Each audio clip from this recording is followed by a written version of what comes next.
Hi అండి. ఫిబ్రవరి నెలలో నా సేవింగ్స్ ఎంత ఉంది, ఎలా సేవ్ చేశాను, సో దేంతో తగ్గించాను, ఎక్కడైతే ఎక్కువ సేవింగ్స్ చేయొచ్చో ఈ వీడియోలో మీరు చూస్తారు. సో నేను ఫిబ్రవరి నెలలో ఎంత సేవింగ్స్ చేశాను, ఎంత వచ్చిందని లాస్ట్లో చూపిస్తాను. ఫస్ట్ ఆఫ్ ఆల్ ఇప్పుడే మన ఛానల్ని చూస్తున్నారంటే లైక్ చేయండి, అలాగే సబ్స్క్రైబ్ చేసుకోండి, కామెంట్ కూడా పెట్టండి. వీడియో ఎండ్ వరకు చూసిన తర్వాత వీడియో ఎలా అనిపించింది ఏంటి అనేది కూడా చెప్పండి. సో మీరు ఎంత సేవింగ్స్ చేశారనేది కూడా చెప్పేయండి, ఓకేనా. సేవింగ్స్ గురించి ఆలోచించే వాళ్ళకి నా వీడియోస్ చాలా బాగా నచ్చుతుంది. లేదు మేము సేవ్ చేయము అనుకుంటే నా ఛానల్ అంతగా మీకు నచ్చకపోవచ్చు. సో వీడియోలోకి అయితే వెళ్ళిపోదాం. సో ఫిబ్రవరి నెల చిన్న నెల కాబట్టి సో మనకు 2 to 3 డేస్ అయితే కలిసి వస్తుంది. సో ఎందుకంటే 28 డేసే కాబట్టి సో 29, 30, 31 అలాగా మనకు 2 to 3 డేస్ వచ్చి కలిసి వస్తుంది. సో చాలా చిన్న మంత్ కాబట్టి మనకు సేవింగ్స్ కూడా బాగానే ఉంటుందన్నమాట. సో 4 సండేస్ వస్తాయి. సో మనీ సేవింగ్స్ మనం ఎక్కువ చేసుకోవచ్చు. ఎందుకంటే ఈసారి సండే నాన్ వెజ్ లేదు కాబట్టి, ఎందుకంటే ఇప్పుడు ప్రజెంట్ బర్డ్ ఫ్లూ ఉందని చెప్తున్నారు కాబట్టి నాన్ వెజ్ అనేది ఏమీ తినకుండా సేవింగ్ అయితే చేసామన్నమాట. సో అలా 250 వీక్ వేసుకున్నా కూడా 1000 రూపీస్ అయితే మనం చికెన్కి సేవ్ చేసామన్నమాట. సో ఎగ్స్ కూడా ఏమీ తీసుకోలేదు. సో అలాగా సో 1000 రూపీస్ అయితే సేవింగ్ అయింది మాకు. నెక్స్ట్ వచ్చేసి వెజిటేబుల్స్ గురించి చూస్తే వెజిటేబుల్స్ ఒక 500 వేసాను మంత్కి. సో 300 కన్నా ఇంకా ఎక్కువే అయిందనమాట, ఎందుకంటే బర్డ్ ఫ్లూ ఉంది కాబట్టి. సో ఓన్లీ వెజిటేబుల్సే తిన్నాము. సో 1 to 2 వీక్స్ ఫిష్ కూడా తెచ్చుకున్నాంలేండి. సో అంతా కలిపి మేమైతే ఇందులో వెజిటేబుల్స్కి మొత్తం మనం రాసుకున్నంత పోను సో 200 అయితే సేవ్ చేయగలిగామన్నమాట. సో ఇలా సేవ్ చేసుకున్న అమౌంట్ నేను ఏం చేస్తాను ఎండ్లో చెప్తాను. సో ఇలా 200 అయితే సేవింగ్స్ అయితే అయ్యింది. సో నెక్స్ట్ వచ్చేసి వెజిటేబుల్స్ అయిపోయింది కదా. సో వెజిటేబుల్స్ ఆ తర్వాత మిల్క్ కర్డ్.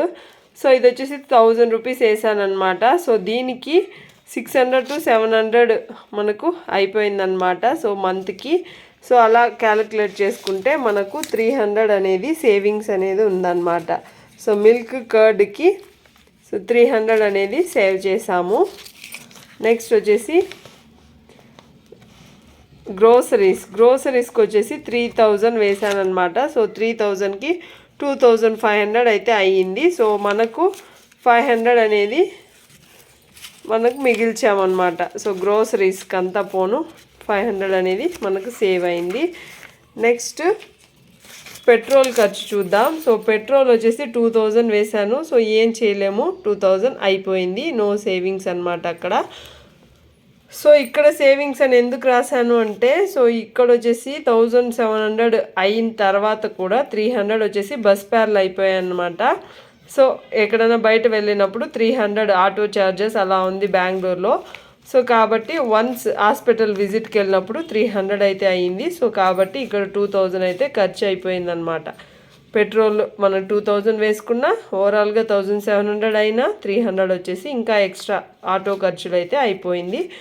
సో అలాగా 2000 అయిపోయిందనమాట. ఇక్కడ ఏం సేవింగ్స్ అనేది లేదు.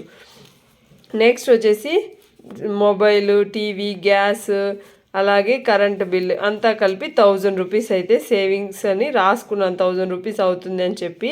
సో మొబైల్కి వచ్చేసి మా ఆయన ఆఫీస్ వాళ్ళు ఇస్తారు కాబట్టి మొబైల్ ఏం ఖర్చు ఉండదు మాకు. సో అందుకని 1000 రూపీస్ అయితే వేశాను. సో అందులో నేను 300 రూపీస్ అయితే సేవింగ్స్ చేశాను అనమాట. ఎందుకంటే మనం ఖర్చు ఇంత అనుకొని రాసుకుంటాం కాబట్టి అంతే అవ్వదు కాబట్టి సో మిగిలితే అది సేవింగ్స్ కిందకే వెళ్ళిపోతుంది. నెక్స్ట్ వచ్చేసి నో ట్రావెలింగ్ అనమాట. ట్రావెలింగ్ ఎక్కడికి వెళ్ళలేదు. సో ఎక్స్పెన్సెస్ కింద 1000 రూపీస్ వేసాను. సో నా చేతిలో ఉంది కదా. సో ఈ 1000 రూపీస్ అయితే సేవింగ్సే అనమాట. నెక్స్ట్ ఎస్ఐపి ఒక 1000 రూపీస్ ఆన్లైన్లో కట్టేస్తాము. నెక్స్ట్ వచ్చేసి గోల్డ్ చిట్టి ఒక 5000. నెక్స్ట్ పోస్ట్ ఆఫీస్లో 1000 రూపీస్ కడుతున్నాం అనమాట మా బాబు కోసము. నెక్స్ట్ చిట్టి వచ్చేసి 20,000. ఇదైతే ఆన్లైన్లోనే ఉంటుంది కాబట్టి ఇవన్నీ సేవింగ్స్ కిందకే వస్తుంది. ఇవన్నీ లాంగ్ టర్మ్ సేవింగ్స్ అనమాట. గోల్డ్ చిట్టి వచ్చేసి షార్ట్ టర్మ్ సేవింగ్స్ లాగా. సో మనం అనుకున్నప్పుడు డబ్బులు అయితే మనకు వచ్చేస్తుంది. గోల్డ్ కూడా అంతే. సో గోల్డ్ మనం 11 months తర్వాత వెళ్ళి తీసుకోవచ్చు. షార్ట్ టర్మ్ ఇన్వెస్ట్మెంట్స్ అన్నమాట ఇవి. ఇన్వెస్ట్మెంట్స్ కన్నా ఇది సేవింగ్స్ కిందకే వస్తుంది. సో షార్ట్ టర్మ్ సేవింగ్స్ అని కూడా చెప్పొచ్చు. నెక్స్ట్ పిల్లల ఫీజు పిల్లల ఫీజు వచ్చేసి ఒక 6,000 ఆర్డీ అయితే వేస్తూ ఉంటాము. సో ఎందుకంటే 1 ఇయర్కి ఒకసారి కట్టేస్తామన్నమాట. అందుకని చెప్పి సో ఇంకా 2 to 3 మంత్స్లో పిల్లలకి హాలిడేస్ ఇచ్చేస్తారు. జూన్ నుంచి మళ్ళీ స్కూల్ స్టార్ట్ అవుతుంది కాబట్టి ఆ లోపల యాన్యువల్ ఫీజు కోసం అనేది ఆర్డీ అనేది వేసేసామన్నమాట. సో ఇంత ఖర్చులు పోగా ఇంకేదైనా చిల్లర మిగిలితే ఈ మిల్క్ కర్డ్ కన్నప్పుడు వెళ్తాం కదా, సో అప్పుడు ఏదైనా చిల్లర మిగిలితే ఆ చిల్లరను వచ్చేసి హుండీ సేవింగ్స్ కింద అయితే పెట్టేసుకుంటాము.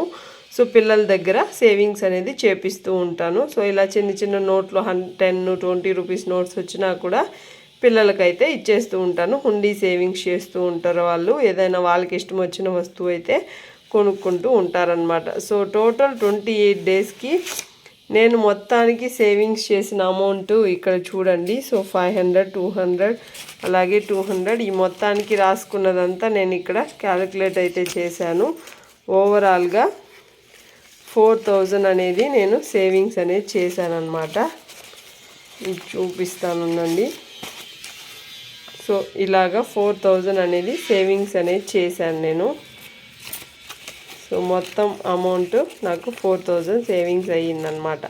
సో లాంగ్ టర్మ్ సేవింగ్స్ కాకుండా నాకైతే 4,000 అయితే సేవింగ్స్ అయ్యింది.